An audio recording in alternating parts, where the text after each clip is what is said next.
News insight supported by उपकार चक्की fresh आटा खाएर त हेर्नुहोस्।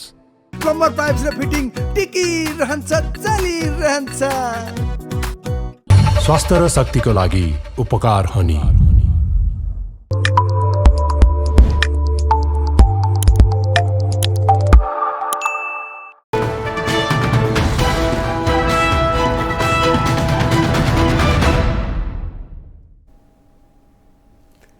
तपाईको चासोको न्यूजबारे विस्तृतमा बुझ्ने समय हो यो। खास न्यूजलाई खास कोणबाट हेर्ने समय हो यो। हरेक दिन यो समयमा हामी साझा र ताजा मुद्दा लिएर तपाईहरुमाझ आउनेछौं। नमस्कार, म प्रेजिना देवकोटा। सुरु गरौं हेडलाइन्सबाट। नेपालप्रति अमेरिकी चासो बढ्दो, न्यूल्याण्डको भ्रमण लगतै अर्को शक्तिशाली महिला पनि नेपाल आउँदै, नेपालले सार्वभौम सत्ताको रक्षाप्रति विशेष चनाको बन्नुपर्ने अमेरिकी सुझाव।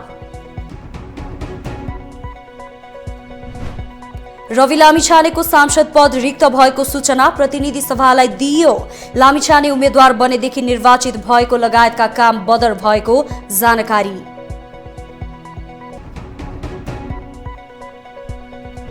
बजारमा चलेको हल्ला जस्तो अवस्था नरहेको भन्दै बचतकर्तालाई विश्वस्त रहन शिवशिखर सहकारीको आग्रह। शेयर सदस्यको विश्वास टुट्न नदिने सहकारीको दृढता।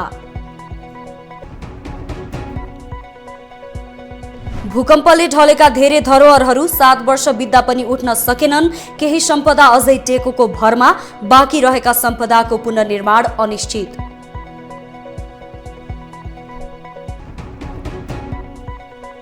र नेपाल क्रिकेट संघ क्यानद्वारा राष्ट्रिय टोलीका सदस्यहरूको वर्गीकरण। पुरुषतर्फ 18 र महिलातर्फ 12 खेलाडीलाई करारमा राख्ने क्यानको निर्णय।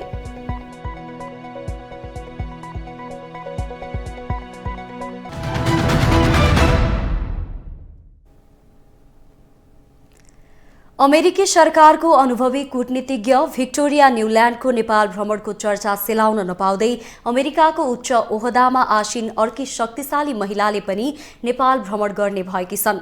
4 जना अमेरिकी राष्ट्रपतिसँग निकट रहेर काम गरेकी न्यूल्याण्डको भ्रमण आफैमा अर्थपूर्ण रहँदा अमेरिकी सुरक्षा परिषदको सदस्य समेत रहेकी क्याबिनेट स्तरकी उच्च अधिकारी सामन्ता पावर नेपाल आउने भएकी हुन्।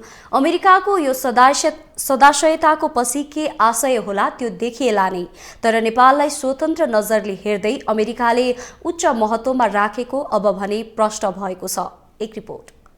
छिमेकीसँग आर्थिक सहकार्य गर्दा सार्वभौम सत्ता रक्षा गर्ने विषयमा ध्यान दिनु भन्दै अति गहन, अर्थपूर्ण र गम्भीर सुझाव नेपाललाई दिएकी अमेरिकी उपविदेश मन्त्री भिक्टोरिया न्यूल्याण्डले अमेरिकाको नेपालका 2 छिमेकी भारत र चीनसँगको सम्बन्ध पनि राम्रो रहेको बताइन्। तर उनले नेपालको सार्वभौम सत्ताको रक्षा गर्न ध्यान दिनुपर्ने भन्दै लिपुलेक, लिम्पियाधुरा र कालापानीमा रहेको नेपालको स्वामित्वको पनि घुमाउरो पाराले सम्मान गरिन्।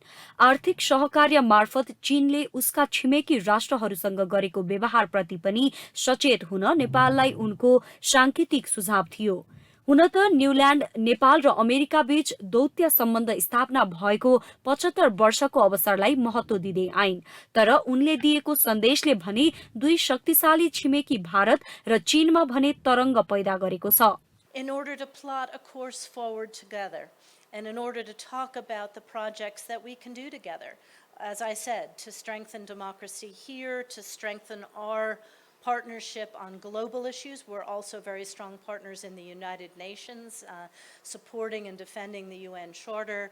The role that Nepal plays in global peacekeeping is something that you should be enormously proud of, but also to ensure as we walk forward that all of the things that we want to do together. आइतबार साँझ Washington डीसीबाट सोझै नेपाल आएर सोमबार बेलुकी फर्किएकी उपविदेश मन्त्री न्यूल्याण्डले छोटो बसाईको क्रममा प्रधानमन्त्री पुष्पकमल दाहाल, नेपाली कांग्रेसका सभापति शेरबहादुर देउबा र नेकपा एमालेका अध्यक्ष केपी शर्मा ओलीसँग भेटवार्ता गरेकी थिइन्।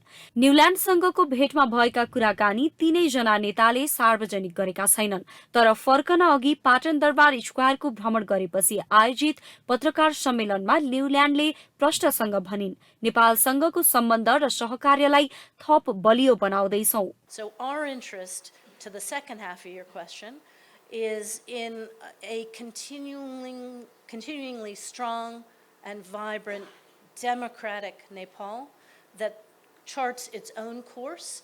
You live in a neighborhood of big neighbors, as you have said. We are trying to maintain stable and strong relations with your neighbors as well, but what we want most in our partnership is a Nepal that continues to develop on its own course democratically and gets increasingly strong as an economic power in the region. 33 वर्षदेखि अमेरिकी सरकारको कूटनीतिक सेवामा रहेकी न्यूल्यान्डले पूर्व अमेरिकी राष्ट्रपतिहरू Barack Obama, George W Bush र बिल क्लिन्टनको निकट रहेर काम गरिसकेकी छन्। हाल जो बाइडेनको सरकारको उपविदेश मन्त्री रहेकी न्यूल्यान्ड पुष्पकमल दाहाल सरकार बनेपछि नेपाल भ्रमण गर्ने पहिलो उच्च अमेरिकी अधिकारी हुन्। तर उनको भ्रमणको चर्चा सेलाउन नपाउँदै अन्तर्राष्ट्रिय विकासका लागि अमेरिकी सहयोग नियोग USAID की प्रमुख सामन्ता पावर नेपालको भ्रमण आउने भएकी छन्। सन् 2002 मा तत्कालीन विदेश मन्त्री कोलिन पावेलले नेपालको औपचारिक भ्रमण गरेपछि अमेरिकाबाट हुन लागेको यो उच्च तहको भ्रमण हुनेछ। पावर आउने मिति सार्वजनिक नभए पनि उनको भ्रमणका लागि नेपालको तर्फबाट गरिनुपर्ने आवश्यक गृह कार्य भने सुरु भएको छ। यो भ्रमणले अमेरिकाको नेपालप्रति चासो झनै बढाउने निश्चित छ। राष्ट्रिय स्वतन्त्र पार्टीका सभापति रवि लामिछानेको सांसद पद रिक्त भएको सूचना प्रतिनिधि सभालाई दिएको छ। बुधबार बसेको बैठकमा सभामुख देवराज घिमिरेले चितवन प्रतिनिधि सभा निर्वाचन क्षेत्र नम्बर 2 बाट निर्वाचित लामिछानेको पद रिक्त भएको जानकारी सभालाई गराएका हुन्। सभामुख घिमिरेले सर्वोच्च अदालतको संवैधानिक इजलासको उत्प्रेषणको आदेशले चितवन क्षेत्र नम्बर 2 बाट उम्मेद्वार बनेको, निर्वाचित भएको र प्रमाणपत्र पाएको लगायतका काम बदर गरेको पत्र प्राप्त भएको जानकारी गराएका थिए। संविधानको धारा 89 को खण्ड ख बमोजिम रवि लामिछानेको प्रतिनिधि सभा सदस्य पद एक रिक्त भएको बेहोरा प्रतिनिधि सभा नियमावली 2075 को नियम 212 को उपनियम 1 बमोजिम मान्य सदस्यहरूलाई जानकारी गराउँछु। सर्वोच्चले माघ 15 गते प्रतिनिधि सभालाई रवि लामिछानेको पद सम्बन्धी मुद्दाको विषयमा भएको फैसलाको जानकारी गराएको थियो।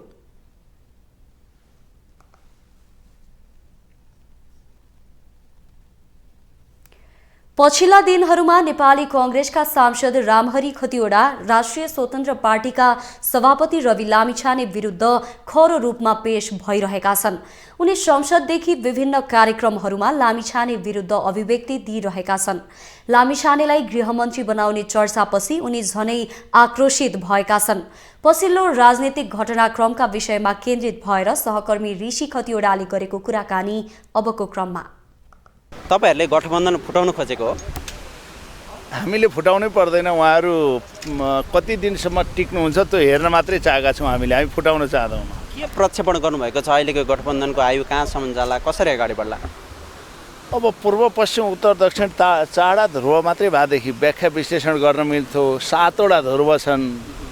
फेरि कति भने केही पनि केमिस्ट्री मिल्दैन। कोही राजावादी, कोही राजा विरोधी, कोही गणतन्त्रवादी, कोही गणतन्त्र विरोधी, कोही धर्मवादी, कोही धर्म विरोधी, कोही संहितावादी, कोही संहिता विरोधी, कोही हिजो कम्युनिस्टको कलङ्क हो भन्ने, कोही कम्युनिस्टको एकदम महान नेता हो भन्ने। यो सबै हेर्दाखेरि उहाँहरू कसरी जानुहुन्छ त्यसैमा भर पर्छ। हामी त प्रतिपक्षमा छौँ। सरकार दरोसँग राम्रो काम गरोस् भनेर हामीले समर्थन गरेका छौँ। हामी राम्रो कामको समर्थन, गलत कामको विरोध गरेर जान्छौँ। गृह मन्त्रालयमा गैर सांसदलाई पनि ल्याउने चर्चा भइरहेको छ। त्यो अलिकति सेलाको जस्तो पनि विषय देखिन्छ। त्यो पक्ष आयो भने चाहिँ तपाईहरुले कसरी त्यो विषयलाई उठान गर्नुहुन्छ? तपाईले रविजीको बारेमा भन्न खोज्नुभयो जस्तो लाग्यो। अब सर्वोच्च अदालतले एउटा निर्णय गरिरहेछ। प्रधानमन्त्रीले बोलिसक्नुभयो पूर्ण पाठ फसेलाको नआउन्जेलसम्म म निर्णय गर्दिनँ भनेर।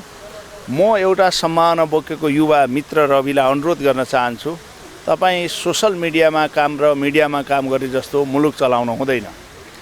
एक दुईवटा बसमा हिँडेर फोटो खिचाएर पनि हुँदैन र एक दुईवटा कार्यालयमा गएर प्रेस विज्ञप्ति जारी गरेर पनि हुँदैन। मुलुक चलाउने विषय हो। आलो काँचो भएर राजनीतिमा लाग्दा जनताको जुन तपाईप्रति युवाप्रतिको एउटा आशा छ त्यो निराशामा परिणत हुन नदिनुहोस्। हिजोका पुरातनवादी शक्ति र दलहरूले जे गरे त्यसको विरुद्धमा म छु भनेर जनतामा जाँदा बोलेको। अहिले चाहिँ होइन है, मलाई छिटो त्यही केटी चाहिन्छ नभए बिहा गरिदिनु भने जस्तो, आमा त्यही केटी चाहिन्छ भने जस्तो नगरिदिनु होला। तपाईँको बारेमा राज्यले निष्पक्ष छानबिन गरोस्, मेरो बारेमा जे निर्णय आउँछ त्यसलाई स्वीकार्नु छु भनेर जानुभयो भने त अझ राम्रो हुन्छ। हामीले गैर सांसदलाई गर्ने नगर्ने प्रधानमन्त्रीको कुरा हो, गर्नुहुन्छ जस्तो मलाई चाहिँ लाग्दैन। तपाईँले पछिल्लो दिनमा जसरी रवि लामिछाने विरुद्ध खनिरहनु भएको छ, किन खनिरहनु भएको छ? सामाजिक सञ्जालकै कुरा गर्ने हो भने तपाईँमाथि यो विषयमा अर्को बहस भइरहेको छ, तपाईँलाई गाली गरिरहेका छन्। मलाई खुसी लाग्यो, म रवि लामिछानेको विरुद्ध लागेको छुइनँ। मलाई गाली गरेर रविको भविष्य र पार्टी अगाडि जान्छ भने त्यसलाई म समर्थन गर्न चाहन्छु। तर म एउटा चाहिँ कुरा अनुरोध गर्न चाहन्छु, म कसैको पक्षमा विपक्षमा होइन। रविजीको पक्षमा पनि म पार्टी फरक छ पक्षमा छु भन्नु भएन, युवाको पक्षमा छु, विपक्षमा त छँदै छैन। एउटा सम्मान बोकेको मान्छेले राम्रो काम गर्यो भने त्यसलाई खुलेर प्रशंसा गर्ने वातावरण बनाइदियोस्। सामाजिक सञ्जालमा मलाई गाली गरेर केही फाइदा कसैलाई हुन्छ भने त्यसका लागि त्यो फाइदा लिन पनि अनुरोध गर्दछु। म जसले गरिरहनु भएको छ उहाँहरू फाइदा लिनुहोस्। तर मैले एउटा कानुनको, विधिको र नियमको, संविधानको कुरा उठाएको छु। त्यो मर्न दिनु हुँदैन भन्ने मेरो धारणा छ। संविधानभन्दा माथि कोही छैनन्। हिजो कुनै बेला शाही आयोग, सर्वोच्च अदालतले शाही आयोगलाई निष्क्रिय बनायो, कुनै बेला नागरिकता विधेयकलाई निष्क्रिय बनायो, कुनै बेला तपाईँको गिटी बालुवा रोडा बाहिर दिने पद्धतिलाई रोक्यो, कुनै बेला मन्त्रीहरू जताभावी प्रधानमन्त्रीले गरेर भनेर रोक्यो, कुनै बेला संसद पुनर्बहाली गर्यो, कुनै बेला गरेन। सबै कुराको कानुनी राज्यको प्रशंसा गर्ने हुँदा म कानुनको र देशको संविधानको पक्षमा छु। यसले गरेका निर्णय स्वागत गर्छु भन्दा गाली खाइन्छ भने त्यसमा मलाई कुनै आपत्ति छैन। अलिकति म विषय रूपान्तरण गर्न चाहन्छु। जस्तो राष्ट्रपति निर्वाचन आउँदैछ, नजिकै पनि छ, निर्वाचन मिति पनि तोकेको छ निर्वाचन आयोगले। निर्वाचन आयोगले तोकेको मितिप्रति तपाईँको धारणा के छ? किनभने त्यहाँ पनि नैतिक रूपमा अथवा कानुनी रूपमा विवाद छ भनिएको छ। संविधान त राष्ट्रपतिको पदावधि 5 वर्षलाई तय भएको छ। निर्वाचन नियावलीमा राष्ट्रपतिको निर्वाचन राष्ट्रपतिको समय सीमा सकिनुको 1 महिना अगाडि गरिनेछ भन्ने उल्लेख छ। संविधानसँग बाजिएको संविधान नै मान्य हुन्छ, कानुन ठुलो हुँदैन। तर निर्वाचन आयोगले आफैले बनाएको कानुन पहिला एउटा चाहिँ यसलाई एउटा निश्चित बनाइदिए हुन्छ। यो मितिमा राष्ट्रपतिको चुनाव, यति मितिमा राष्ट्रपतिले पद बहाली गर्ने, अमेरिकाको जस्तो। हामी यसमा विवादमै पर्दैनौँ थियौँ। त्यसैले यसमा निर्वाचन आयोगले नियम र कानुन हेरेर गर्नुपर्छ। म यसमा धेरै विवाद गर्न चाहन्न। निर्वाचन तोकिसकेको छ, अब निर्वाचन गराउनुपर्छ। तर 1 महिना अगाडि गराइदिएको भए अझ राम्रो हुन्थ्यो भन्ने हाम्रो धारणा हो। तपाईँहरूको पार्टीको तयारी चाहिँ के छ त निर्वाचनका लागि? हामी अब सबैसँग सल्लाह गरेर यो र त्यो भन्दैनौँ। हामी कमरेड प्रचण्डलाई पनि अनुरोध गर्छौँ, कमरेड ओलीलाई पनि अनुरोध गर्छौँ। ओलीजीको संविधान ध्वस्त बनाउने र कानुनी राज्य समाप्त गर्ने चाहना हामी पुर्याउन दिँदैनौँ। संवैधानिक आयोगका सम्पूर्ण राष्ट्रपति आफ्नो, सभामुख आफ्नो, राष्ट्रिय सभाको अध्यक्ष आफ्नो, अनि आफ्ना नजिकका मान्छे पनि संवैधानिक आयोगमा नियुक्ति गर्ने परम्पराका लागि आफूले चाहेका सबै कुरा रबर स्ट्याम्प बनाउन खोजेको हो भने त्यसको हामी विरुद्धमा हुन्छौँ। यसमा सबै पार्टीसँग, मधेसवादी पार्टीहरूसँग, त्यसपछिबाट ओलीजीसँगै, त्यसमा प्रचण्डजीसँग सबैसँग सल्लाह गरेर उम्मेदवारको तय गर्छौँ। हामी पहिला हाम्रो उम्मेदवारी हो, यसले भोट नदिई हुँदैन भन्ने होइन, उहाँहरूसँग कन्सल्ट गरेर हाम्रो उम्मेदवारी रहनेछ। तपाईँहरूको मत भार त फेरि पुग्दैन फेरि राष्ट्रपतिको लागि? नपुग्ने भएर त सबैसँग सल्लाह गर्छौँ भन्यो त पुग्ने भए एकलौटी हामी फलानु उम्मेदवार हो भनेर घोषणा गरिदिइहाल्थेँ नि म। निकै लामो समयपछि संघीय संसदमा आफ्नो धारणा राखेका नेपाली कांग्रेसका महामन्त्री गगन कुमार थापाले ब्याङ्कको ऋणमा थिचिएका किसानलाई जोगाउन सरकारको ध्यानाकर्षण गराएका छन्। बुधबार प्रतिनिधि सभाको शून्य समयमा महामन्त्री थापाले ब्याङ्कहरूले किसानलाई मर्कामा पारेको भन्दै ऋणमा थिचिएका किसानलाई जोगाउन सरकारसँग माग गरे। उनले पछिल्लो समय सयौंको संख्यामा साना किसानहरू कृषि मन्त्रालयमा पुगेर रोइरहेको उल्लेख गरे। ब्याङ्कहरूबाट ऋण लिएर कुखुरा फार्म चलाएका किसानको बर्ड फ्लू न्यूनीकरण गर्ने नाममा सरकारले कुखुरा फार्म नष्ट गरे बापत पाउने 58 करोड क्षतिपूर्ति तत्काल किसानलाई दिन पनि थापाले सरकारको ध्यानाकर्षण गराए। किसानहरू कृषि मन्त्रालय धाइरहेका छन्, यिनीहरू त्यहाँ पुग्छन्, रुन्छन्, कराउँछन्। यी तिनै किसानहरू हुन् जसले ब्याङ्कबाट ऋण लिएर सानो सानो कुखुरा फार्महरू चलाएका थिए। बर्ड फ्लूको जोखिम न्यूनीकरण गर्नका लागि सरकारको निर्णयबाट यिनको कुखुरा फार्म नष्ट गरियो। नियमअनुसार यिनले पाउने क्षतिपूर्ति 58 करोड छ। सरकार दिन्न भन्दैन, दिन्छु भन्छ, तर दिँदैन। सरकार झुलाउँछ। किनकि सरकारलाई भ्याइ नभ्याइ छ, तर ब्याङ्कले यिनलाई अठ्याउँछ। मेरो सरकारलाई प्रश्न छ, ब्याङ्कको ऋणले थिचिएका साना किसानहरूले कुनै अप्रिय निर्णय नगर्ने बेलासम्म कुर्ने हो, अनि अप्रिय निर्णय गरिसकेपछि आँसु बगाउँदै सहानुभूति प्रकट गर्दै छानबिन गर्न समिति बनाउने हो कि यस्तो निर्णय नहोस् भन्नका लागि ऋणले थिचिएका यी साना किसानहरूलाई जोगाउनको लागि सरकारले दिन्छु भनेको दिनै पर्ने निर्णय गरेको केवल झुलाइ मात्र रहेको यो प्रपञ्चबाट बाहिर निकालेर आफूले दिनुपर्ने रकम दिने हो। धन्यवाद। सांसद थापाले ब्याङ्कको ऋणले थिचिएका किसानहरूले कुनै अप्रिय निर्णय लिए त्यसको जिम्मेवार सरकार हुनुपर्ने चेतावनी पनि दिए।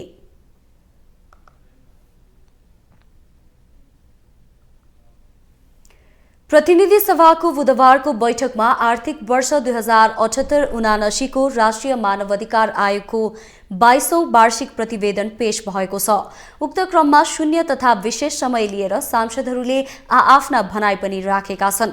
बुधबारको बैठक सकेर फर्किएर सांसदहरूले दिएको प्रतिक्रिया अबको क्रममा। सरकारको त मैले भनिहालेँ नि, आयो भन्दा पनि यो सरकारको पहिलो दायित्व, अहिलेको यो सरकारको राष्ट्रिय दायित्व, सबैभन्दा पहिलो दायित्व भनेको यो संविधानको रक्षा हो। त्यो भनेको संघीय लोकतान्त्रिक गणतन्त्रात्मक व्यवस्थाको रक्षा हो।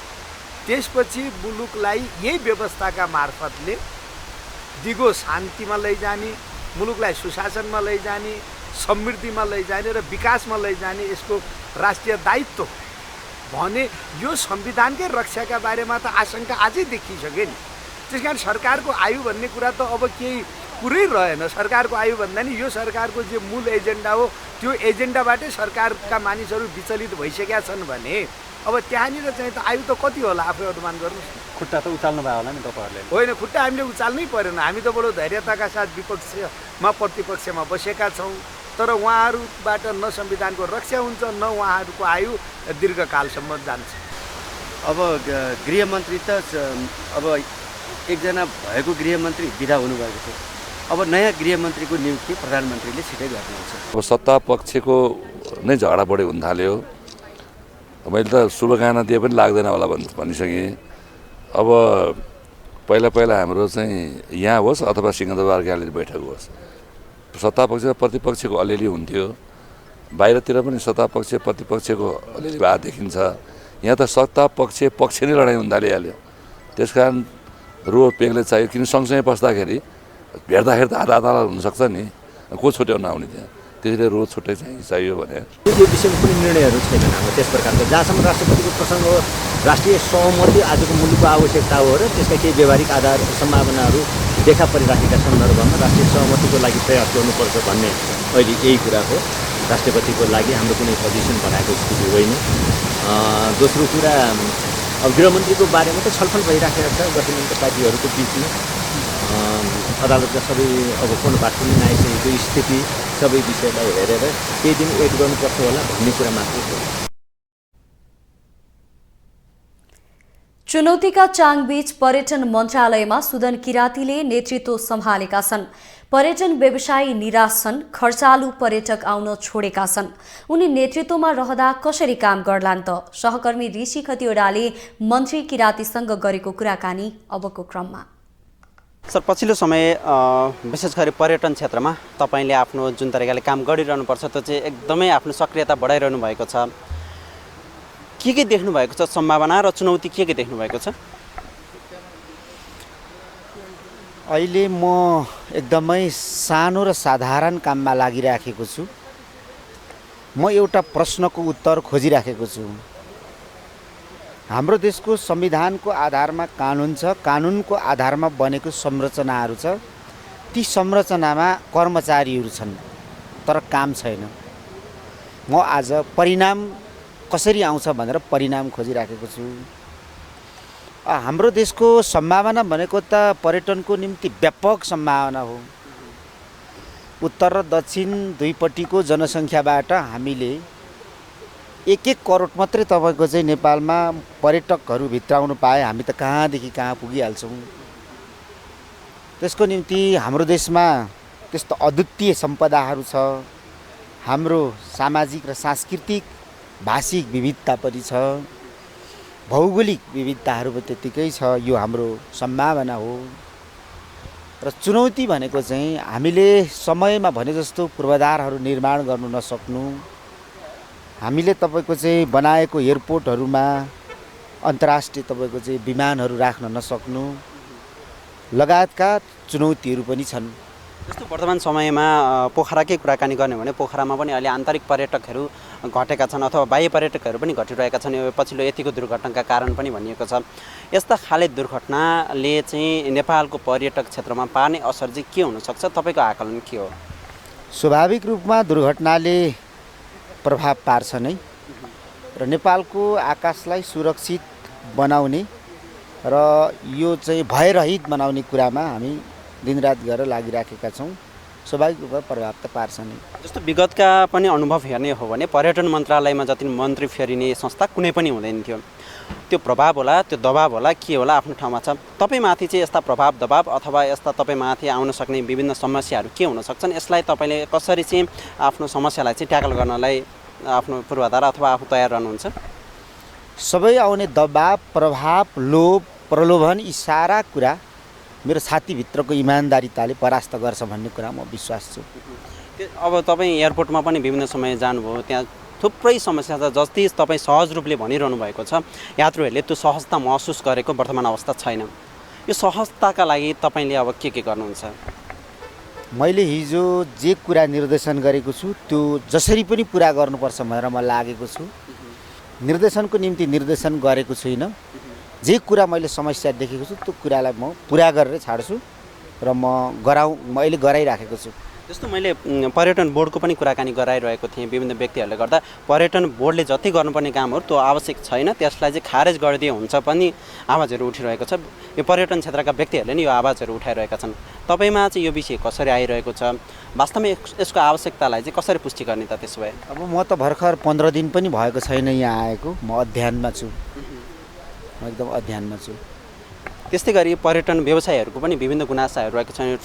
ट्राभलर टुरहरूको विषयमा होइन, ट्रेकिङका विभिन्न रुटहरूको विषयमा नि समस्या देखिन्छन्। कति पिकहरू पनि अझै बन्द छन् भनिएका छन्। यो रुट र पिकको विषयमा चाहिँ तपाईँको बुझाइ अथवा तपाईँको भनाइ? सबै सरकारवाला पक्षहरूसँग मैले छलफल गरिराखेको छु। म बुझ्ने चरणमै छु क्या।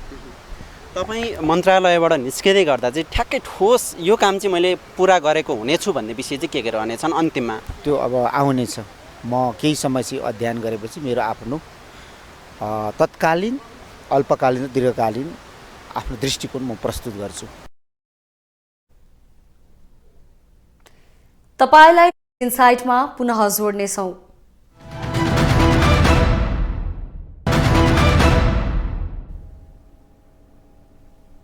शिवशिखर बहुउद्देश्य सहकारी संस्थाले सामाजिक सञ्जालमा आइरहेको विभिन्न किसिमका टिक्का टिप्पणी र नकारात्मक समाचारप्रति सत्यता नरहेको भन्दै दुःख व्यक्त गरेको छ।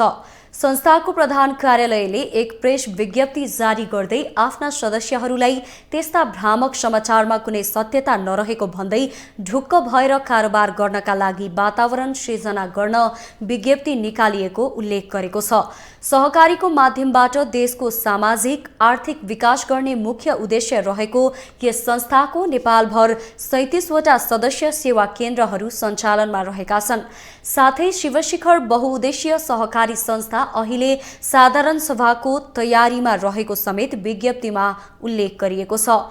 विज्ञप्तिमा बजारमा चलेका संस्थाप्रतिका अफवाह जस्तो कुनै पनि अवस्था यथार्थमा नरहेको र शेयर सदस्यको विश्वास कुनै पनि अवस्थामा टुट्न नदिने प्रतिबद्धता जाहेर गरिएको छ।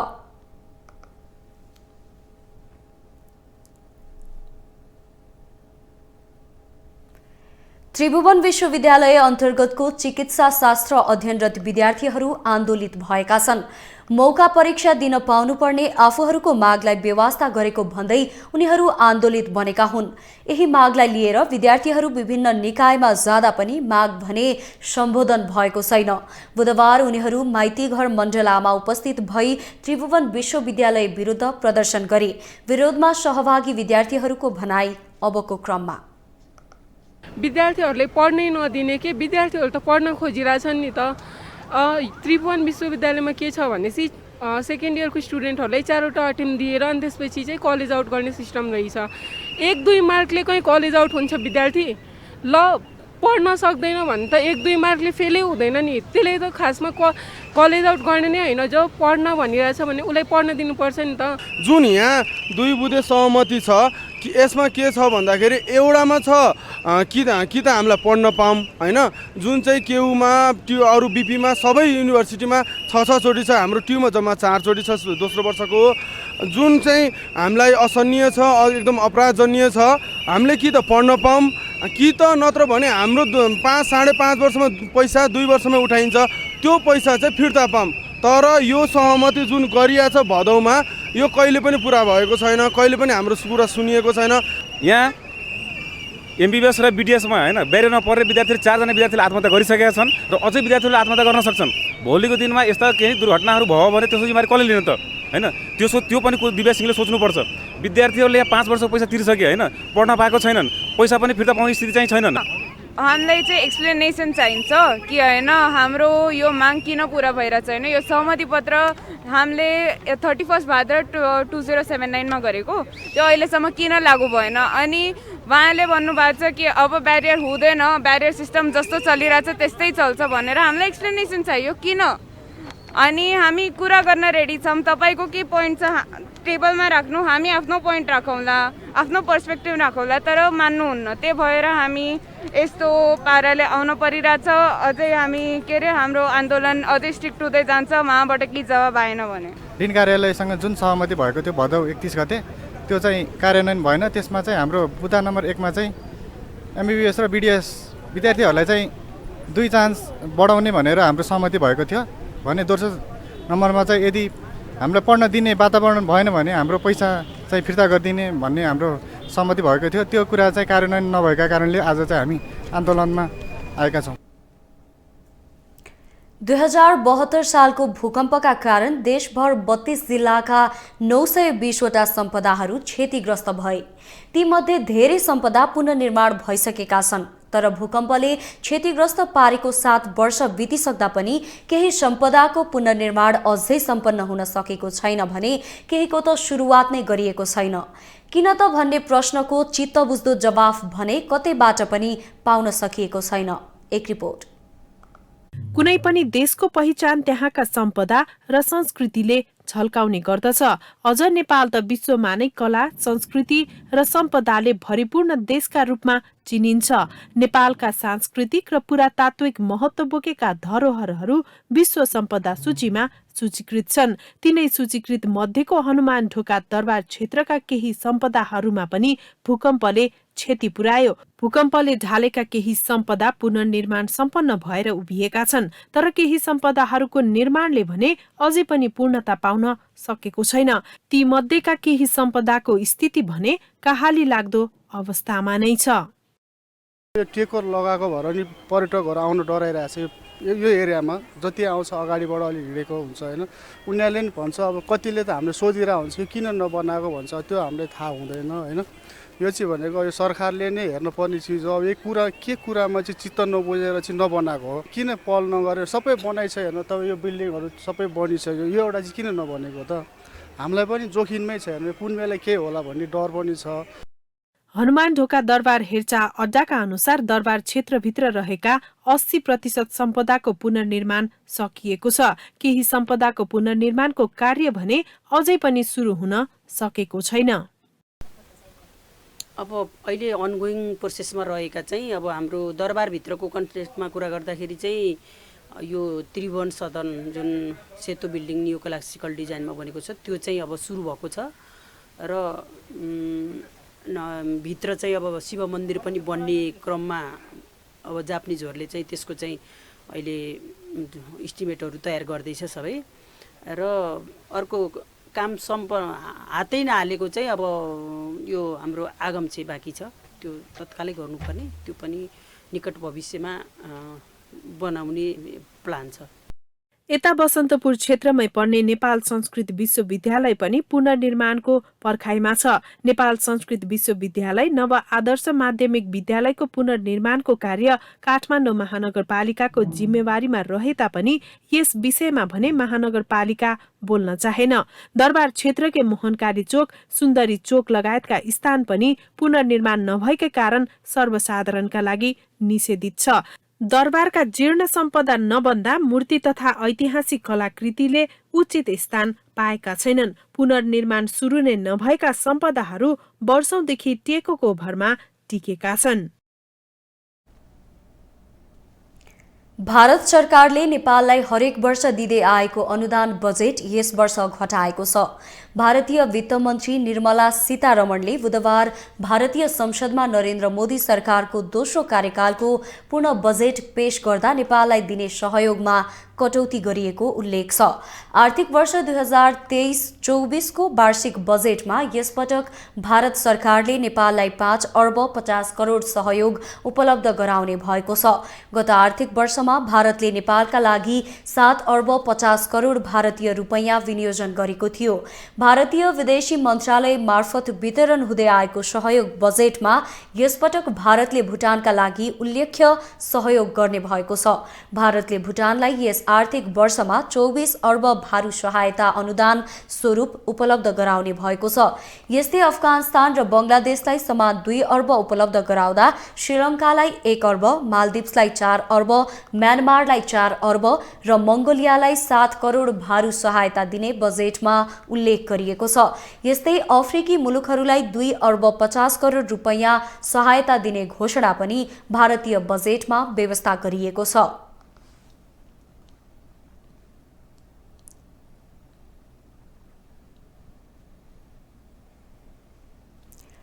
तपाईलाई न्यूज इनसाइटमा पुनः जोड्नेछौं। नेपाल क्रिकेट संघ क्यानले राष्ट्रिय टोलीका सदस्यहरूको वर्गीकरण गरेको छ। क्यानले जनवरीदेखि जुनसम्मका लागि पुरुषतर्फ 18 जना र महिलातर्फ 12 खेलाडीलाई करारमा राख्ने निर्णय पनि गरेको छ। पोखरामा बसेको केन्द्रीय कार्यसमितिको बैठकले गरेको निर्णय अनुसार खेलाडी वर्गीकरणमा पुरुषतर्फ ग्रेड ए मा रोहित पौडेल, सोमपाल कामी, करण केसी, दिपेन्द्र सिंह ऐरी र आशिफ शेख रहेका छन्। यस्तै ग्रेड बी मा आरिफ शेख, कुशल भुर्तेल, ज्ञानेन्द्र मल्ल छन्। नेपाली राष्ट्रिय क्रिकेट टिमका पूर्व कप्तान ज्ञानेन्द्र मल्ल भने ग्रेड बी मा झरेका हुन्। यसैगरी ग्रेड सी मा कमल सिंह ऐरी, विनोद भण्डारी, गुलसन झा, अर्जुन साउद, अविनाश बोहरा, ललित नारायण राजवंशी, कुशल मल्ल, देव खनाल, सागर ढकाल र विवेक यादव छन्।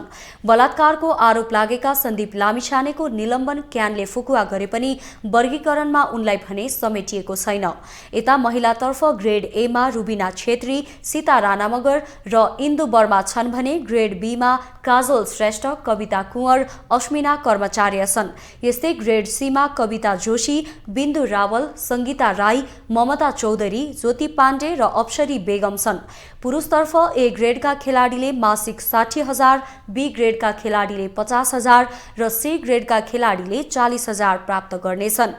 महिलातर्फ ए ग्रेडका खेलाडीले मासिक 21, बी ग्रेडका खेलाडीले 18 र सी ग्रेडका खेलाडीले 15,000 पाउनेछन्।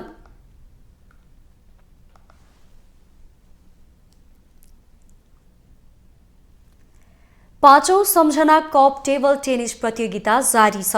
मंगलबारबाट सुरु भई आगामी माघ 21 गतेसम्म आयोजना हुने प्रतियोगिता अन्तर्गत बुधबार विभिन्न समूहका खेल सम्पन्न भएका छन्। लैनचौर स्थित टेबल टेनिस हलमा सञ्चालन भइरहेको प्रतियोगितामा 7 स्पर्धामा 200 पुरुष र 56 महिला गरी 256 खेलाडी सहभागी छन्। पुरुषमा भारतबाट 9, बेलायतबाट 2 तथा फ्रान्स र पोर्चुगलबाट समान 1-1 खेलाडी सहभागी छन्। महिलामा विदेशी खेलाडी सहभागी छैनन्। पहिलाभन्दा यसपालि अलि घटेको छ हामीले एक्सपेक्ट गरेको भन्दा, किनभने इन्डियामा पनि नेसनल च्याम्पियनसिप भएको हुनाले त्यहाँबाट धेरै खेलाडी कम भयो होइन, र चाइनामा कोभिड भयो, अलिक खेलाडी कम भएको छ। तैपनि पहिला जुन यो फोर्थ संस्करणभन्दा अलिक खेलाडी चाहिँ बढेको छ, बढ्न चाहिँ, तर यसपालि जुन हामीले एक्सपेक्ट गरेको भन्दा अलिक कम चाहिँ भएको छ। प्रतियोगितामा men's team, women's team, men's single, women's single, men's veteran singles 40 वर्षमाथि, वुमेन्स भेटरान सिङ्गल्स र मेन्स भेटरान सिङ्गल्स गरी 7 इभेन्टमा प्रतिस्पर्धा भइरहेको छ। सिङ्गल्स र टिममा शीर्ष 3 स्थान हात पार्नेले क्रमशः 50,000, 25,000 र 10,000 नगद पुरस्कार पाउनेछन् भने भेटरान पुरुष सिङ्गल्स 40 वर्षमाथि र 55 वर्षमाथि तथा महिला सिङ्गल्स 40 वर्षमाथिका पहिलो हुनेले 20,000, दोस्रोले 10,000 र तेस्रोले 5,000 नगद पुरस्कार हात पार्नेछन्।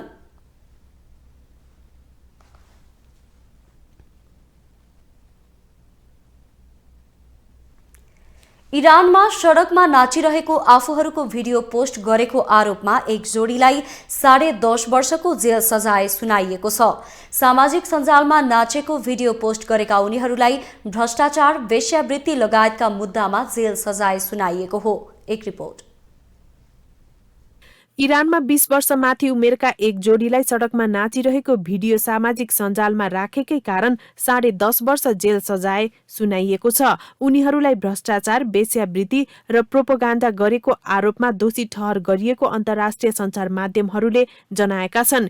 भिडियोमा उनीहरू तेहरानको फ्रिडम टावर अगाडि नाचिरहेको देखाइएको छ। 21 वर्षीय अस्तियाज हकिकी र उनीसँग विवाह तय भएका 22 वर्षीय अमीर मोहम्मद अहमदीलाई भ्रष्टाचार तथा देह व्यापारलाई बढावा दिएको, राष्ट्रिय सुरक्षा विरुद्धमा योजना बनाएको र स्थापित मान्यता विरुद्ध प्रचार गरिएको अभियोगमा दोषी ठहर गरिएको बताइएको छ। पक्राउ पर्नु अघि पेसाले आफूलाई फेसन डिजाइनर बताउने हकिकीको घरमा प्रहरीले छापा मारेको थियो। इरान सरकारले महिलालाई पुरुषसँग एक्लै नाच्न अनुमति दिएको छैन।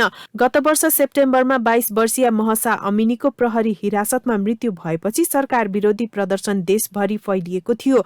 बुर्का अर्थात् हिजाब मिलाएर नलाएको आरोपमा पक्राउ परेकी अमिनीको मृत्यु भएपछि इरानमा धेरै परम्परागत मान्यता विरुद्ध आन्दोलन हुँदै आएको छ। यसरी विरोध प्रदर्शनमा संलग्न देखिएका नागरिकलाई इरानी अधिकारीहरूले कडा सजाय दिइरहेका छन्। अमिनीको मृत्युलाई लिएर भएको विरोध प्रदर्शनका क्रममा 100औं मानिस मारिएका छन् र हजारौं पक्राउ परेका छन्। यद्यपि यो जोडीले आफ्नो नृत्यलाई इरानमा जारी विरोध प्रदर्शनसँग कुनै सम्बन्ध नरहेको बताइएको छ। बीबीसीका अनुसार 20 लाख फलोअर रहेको दुवैजनाको इन्स्टाग्राम अकाउन्टमा उक्त भिडियो पोस्ट भएपछि उनीहरूलाई पक्राउ गरिएको थियो।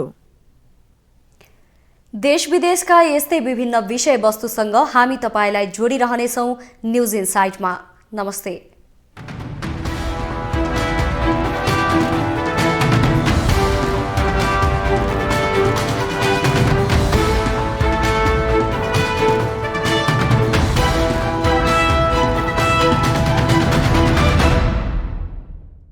न्यूज इनसाइट सपोर्टेड बाय उपकार चक्की फ्रेश आटा खाएर त हेर्नुहोस्। प्लम्बर पाइप्स र फिटिङ टिकिरहन्छ, चलिरहन्छ। स्वास्थ्य र शक्तिको लागि उपकार हनी।